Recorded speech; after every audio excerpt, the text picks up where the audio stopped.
امنون اور تمر۔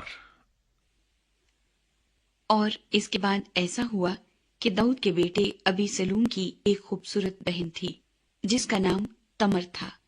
اس پر داؤد کا بیٹا امنون عاشق ہو گیا، اور امنون ایسا کرنے لگا کہ وہ اپنی بہن تمر کے سبب سے بیمار پڑ گیا، کیونکہ وہ کنواری تھی۔ سو امنون کو اس کے ساتھ کچھ کرنا دشوار معلوم ہوا۔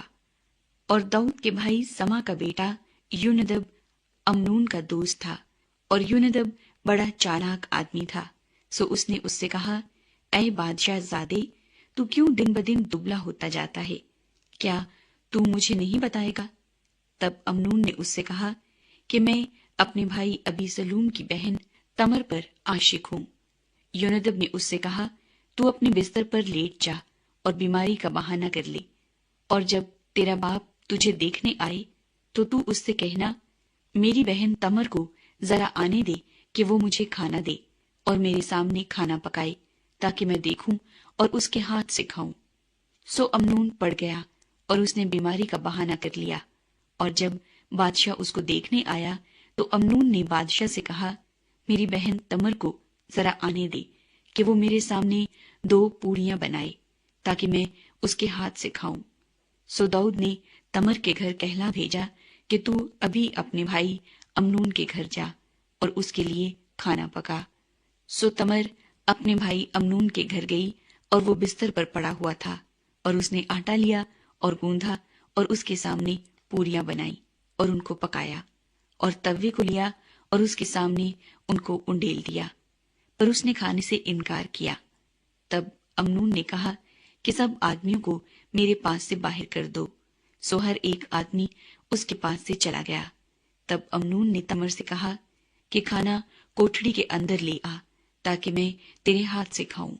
سو تمر وہ پوریاں جو اس نے پکائی تھی اٹھا کر ان کو کوٹھڑی میں اپنے بھائی امنون کے پاس لائی، اور جب وہ ان کو اس کے نزدیک لے گئی کہ وہ کھائے تو اس نے اسے پکڑ لیا اور اس سے کہا، اے میری بہن، مجھ سے وصل کر۔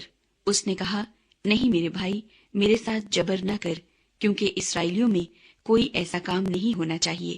تو ایسی حماقت نہ کر، اور بھلا میں اپنی رسوائی کہاں لیے پھروں گی؟ اور تو بھی اسرائیلیوں میں احمقوں میں سے ایک کی مانند ٹھہرے گا۔ سو تو بادشاہ سے عرض کر، کیونکہ وہ مجھ کو تجھ سے روک نہیں رکھے گا۔ لیکن اس نے اس کی بات نہ مانی، اور چونکہ وہ اس سے زور آور تھا، اس لیے اس نے اس کے ساتھ جبر کیا اور اس سے صحبت کی۔ پھر امنون کو اس سے بڑی سخت نفرت ہو گئی، کیونکہ اس کی نفرت اس کے جذبہ عشق سے کہیں بڑھ کر تھی۔ سو امنون نے اس سے کہا، اٹھ چلی جا۔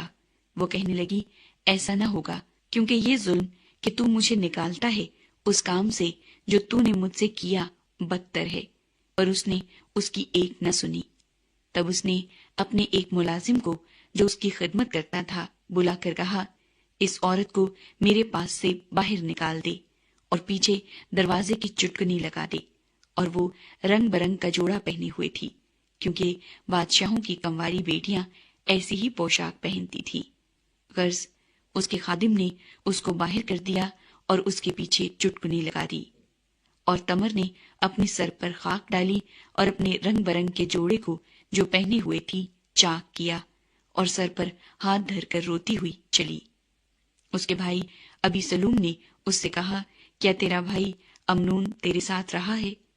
خیر، اے میری بہن، اب چپ کی ہو رہے، کیونکہ وہ تیرا بھائی ہے، اور اس بات کا غم نہ کر۔ سو تمر اپنے بھائی ابی سلوم کے گھر میں بے کس پڑی رہی۔ اور جب داؤد بادشاہ نے یہ سب باتیں سنی تو نہایت غصے ہوا، اور ابی سلوم نے اپنے بھائی امنون سے کچھ برا بھلا نہ کہا، کیونکہ ابی سلوم کو امنون سے نفرت تھی، اس لیے کہ اس نے اس کی بہن تمر کے ساتھ جبر کیا تھا۔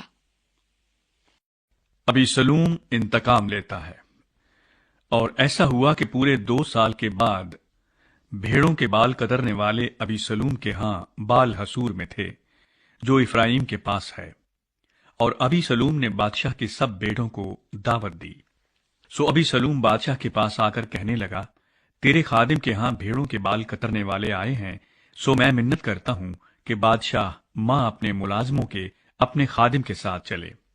تب بادشاہ نے ابی سلوم سے کہا، نہیں میرے بیٹے، ہم سب کے سب نہ چلیں، تا نہ ہو کہ تجھ پر ہم بوجھ ہو جائیں۔ اور وہ اس سے بجد ہوا تو بھی وہ نہ گیا، پر اسے دعا دی۔ تب ابی سلوم نے کہا، اگر ایسا نہیں ہو سکتا تو میرے بھائی امنون کو تو ہمارے ساتھ جانے دے۔ بادشاہ نے اس سے کہا، وہ تیرے ساتھ کیوں جائے؟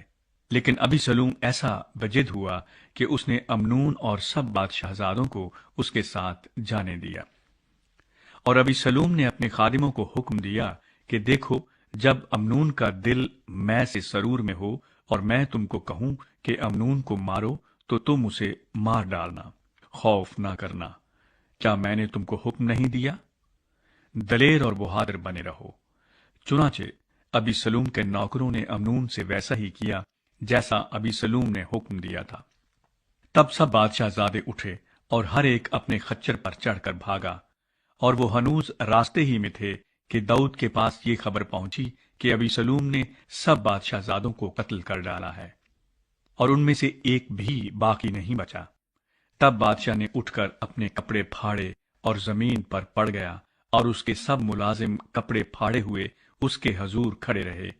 تب داؤد کے بھائی سما کا بیٹا یونادب کہنے لگا کہ میرا مالک یہ خیال نہ کرے کہ انہوں نے سب جوانوں کو جو بادشاہ زادے ہیں مار ڈالا ہے، اس لیے کہ صرف امنون ہی مرا ہے، کیونکہ ابی سلوم کے انتظام سے اسی دن سے یہ بات ٹھان لی گئی تھی جب اس نے اس کی بہن تمر کے ساتھ جبر کیا تھا۔ سو میرا مالک بادشاہ ایسا خیال کر کے کہ سب بادشاہ زادے مر گئے، اس بات کا غم نہ کرے، کیونکہ صرف امنون ہی مرا ہے۔ اور ابی سلوم بھاگ گیا، اور اس جوان نے جو نگہبان تھا اپنی آنکھیں اٹھا کر نگاہ کی، اور کیا دیکھا کہ بہت سے لوگ اس کے پیچھے کی طرف سے پہاڑ کے دامن کے راستے سے چلے آ رہے ہیں۔ تب یونادب نے بادشاہ سے کہا کہ دیکھ، بادشاہ زادے آ گئے، جیسا تیرے خادم نے کہا تھا ویسا ہی ہے۔ اس نے اپنی بات ختم ہی کی تھی کہ بادشاہ زادے آ پہنچے اور چلا چلا کر رونے لگے، اور بادشاہ اور اس کے سب ملازم بھی زار زار روئے۔ لیکن ابی سلوم بھاگ کر جسور کے بادشاہ امیہود کے بیٹے تلمی کے پاس چلا گیا، اور داؤد ہر روز اپنے بیٹے کے لیے ماتم کرتا رہا۔ سو ابی سلوم بھاگ کر جسور کو گیا اور 3 برس تک وہیں رہا، اور داؤد بادشاہ کے دل میں ابی سلوم کے پاس جانے کی بڑی آرزو تھی، کیونکہ امنون کی طرف سے اسے تسلی ہو گئی تھی، اس لیے کہ وہ مر چکا تھا۔ یوآب ابی سلوم